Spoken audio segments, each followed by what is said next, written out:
Se déroulant en Russie en l'an 2140, lorsque les femmes du monde entier ont conquis leurs homologues masculins, le spectacle dépeint un monde futuriste dirigé par des femmes leaders. Ils ont abandonné la métropole surpeuplée pour la campagne, où chaque famille a sa propre villa. En fait, un service de ménage à intelligence artificielle, IA, effectue toutes les tâches banales de la maison.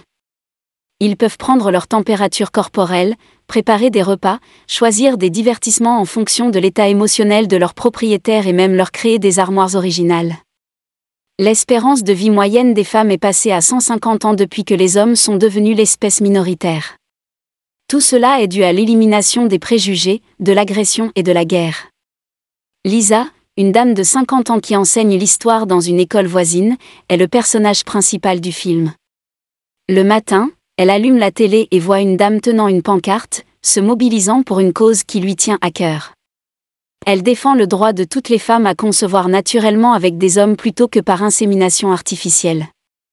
Lisa rit de la nouvelle et continue de se préparer pour le travail. Elle finit par partir travailler et nous donne un bref résumé de la dépendance de la société à la technologie, à la charité et à la discipline. Il y a des stands de nourriture le long des routes où les dames peuvent obtenir de la nourriture gratuite. Vous pouvez passer un appel vidéo d'une simple pression du doigt, même des infractions mineures comme l'élimination inappropriée des ordures peuvent entraîner des sanctions pécuniaires. Les points sociaux, qui fonctionnent comme monnaie dans cet univers, sont déduits en guise de punition pour de telles infractions. De plus, les gens sont récompensés par une faveur supplémentaire dans la société s'ils suivent les ordres et font du bon travail. Lisa se met alors au travail, qui est une navette futuriste avec quelques élèves vivant à bord. Elle saute directement dans la projection d'un film sur l'histoire humaine au début du cours. L'histoire de l'humanité démontre que les hommes ont occupé des postes de pouvoir depuis la nuit des temps. Seule la violence et la haine en découlaient. Les années se sont transformées en décennies et peu améliorées, au contraire, la planète est tombée davantage dans des problèmes tels que la montée en flèche des températures et l'appauvrissement de la couche d'ozone. Une confrontation catastrophique entre les États-Unis et la Corée du Nord en 2030 a changé le cours de l'histoire.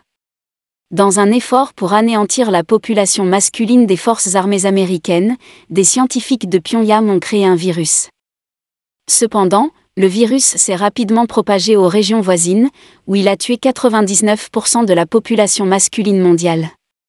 Le film continue de mettre en lumière comment les femmes, une fois au pouvoir, ont progressivement défait les initiatives malheureuses des hommes. Il y a eu une baisse marquée de la vitesse à laquelle la planète se réchauffait, les niveaux de pollution ont chuté, les populations animales ont augmenté et la planète est progressivement devenue un meilleur endroit où vivre. Enfin, le film révèle que la naissance de mâles, ou primates, est devenue de plus en plus rare, et que ceux qui grandissent sont transportés dans une partie abandonnée de la ville avec des équipements obsolètes. Ici, nous apprenons que les hommes sont souvent considérés comme des animaux stupides qui ne se soucient que de s'accoupler et de s'entretuer. Après la conférence, Lisa amène les jeunes filles à la périphérie de la colonie, où elles peuvent avoir un aperçu des quartiers des hommes. Les villes sont devenues des bidonvilles avec la chute de l'homme. Ensuite, nous visitons le ghetto où vivent des gens dits primitifs. Leur vie est simple car ils utilisent relativement peu la technologie et les conventions sociales. Il y a même des femmes à voir, très probablement des étrangères provocantes qui ont refusé de se conformer au nouvel ordre des choses. L'un des gars de la ville est une vierge nommée Gera, qui ressemble à n'importe quel autre gars. Il n'a d'autre intérêt que d'être couché, mais il est toujours prêt à donner un coup de main et à penser aux autres. Baron, un voyou macho, est le patron de facto du bidonville. Il veut déclencher une révolution car il en a marre de la culture féminine dominante. Il parle de l'existence centenaire des bidonvilles dans l'une de ses présentations. Jusqu'à récemment, lorsque les femmes ont finalement pris le pouvoir, les hommes n'étaient même pas considérés comme des êtres humains et étaient parfois utilisés comme simple bétail.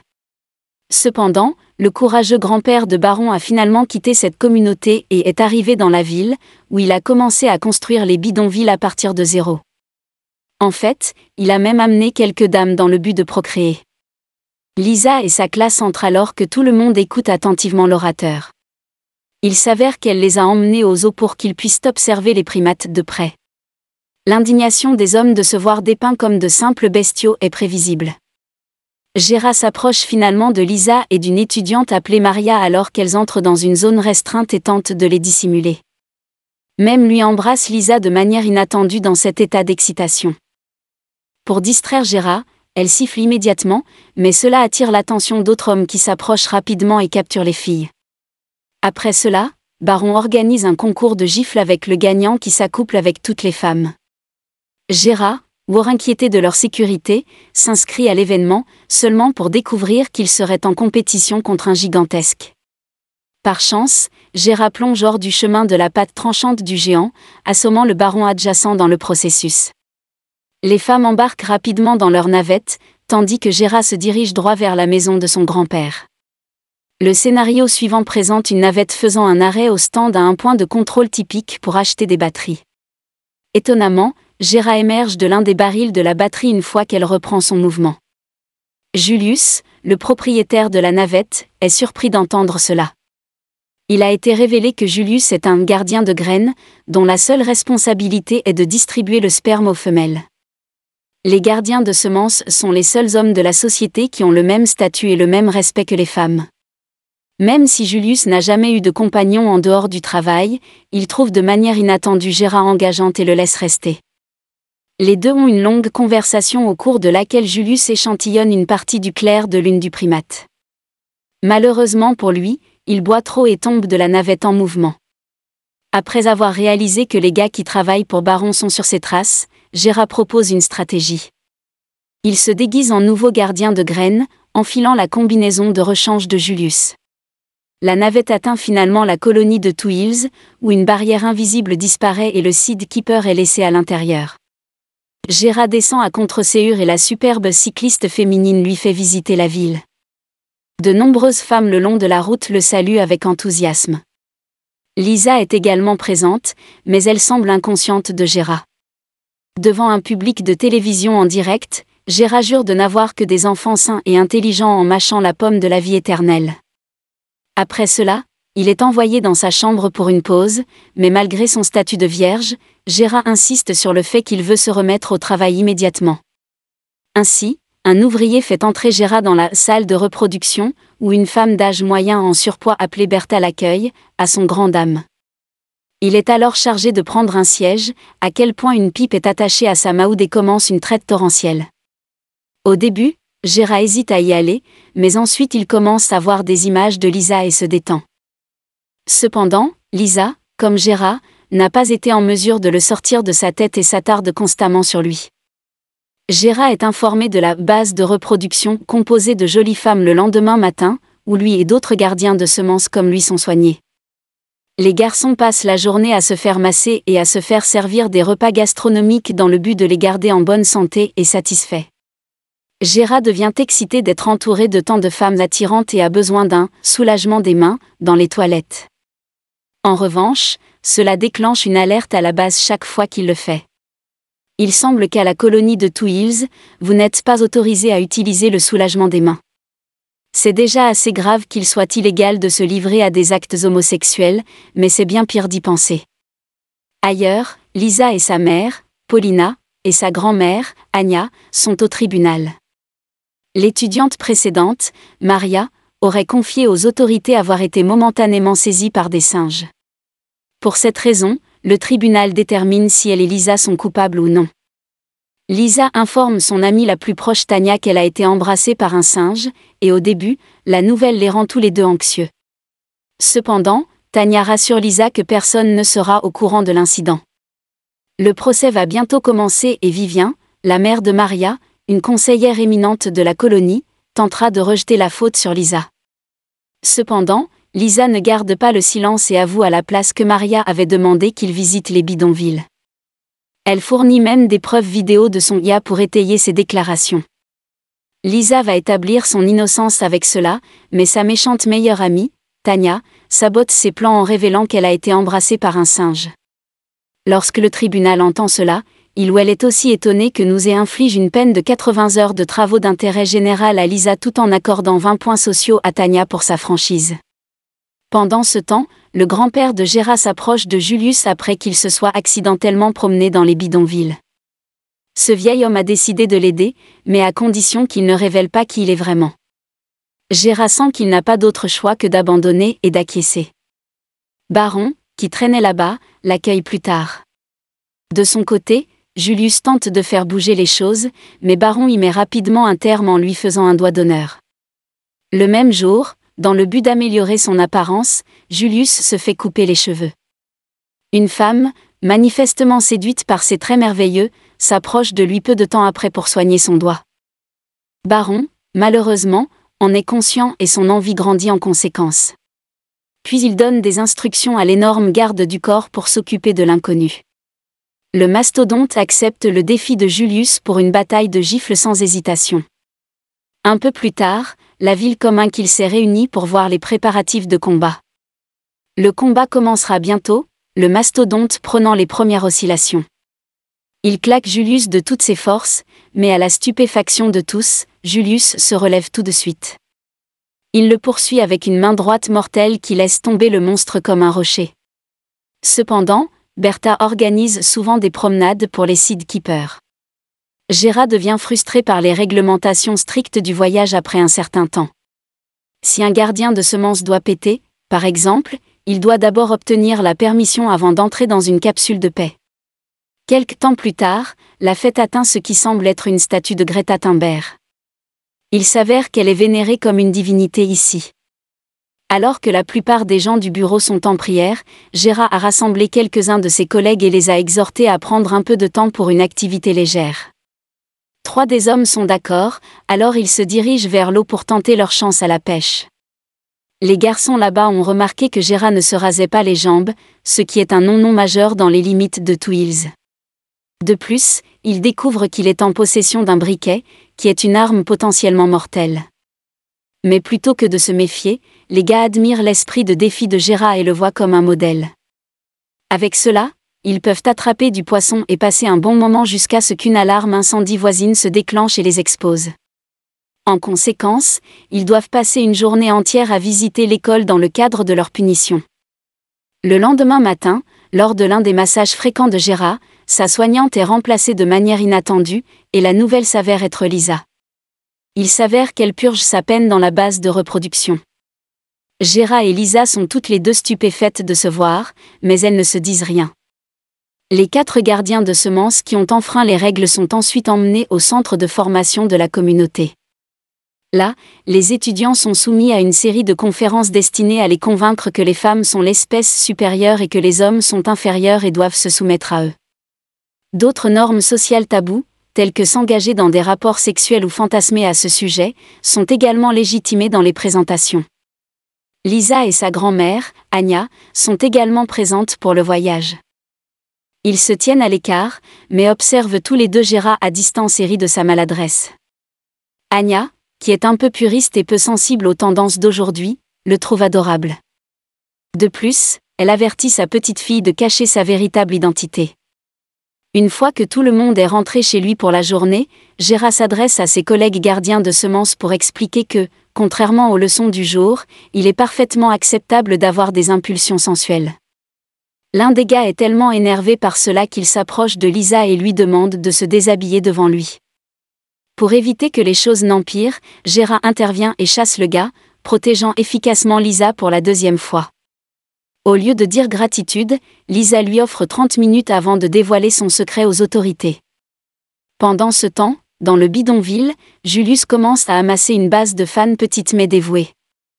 Baron, exaspéré par la tentative de l'étranger de voler son autorité, ordonne à ses soldats, dont Ra, d'exécuter Julius.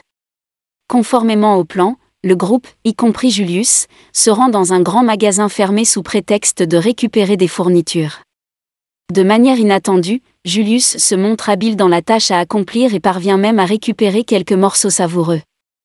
Lorsque Julius bat à lui seul une organisation adverse appelée les Écureuils, qui soutient que l'alcool est la base de tout mal, tout le monde est encore plus fasciné par lui.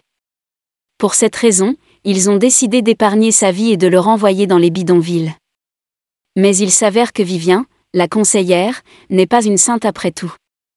Elle est montrée en train de partager une étreinte passionnée avec Baron, la figure de proue dominante des bidonvilles.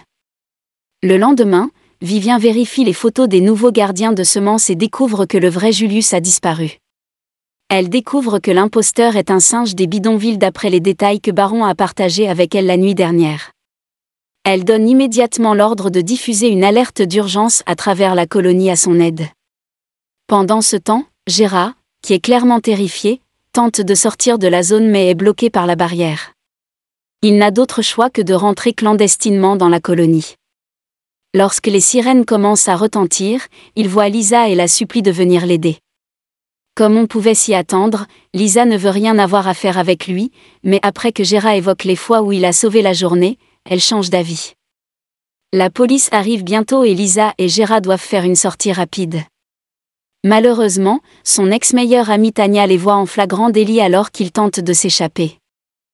Lorsque Baron retourne dans les bidonvilles pour boire un verre, il est choqué de découvrir Julius toujours en vie au bar.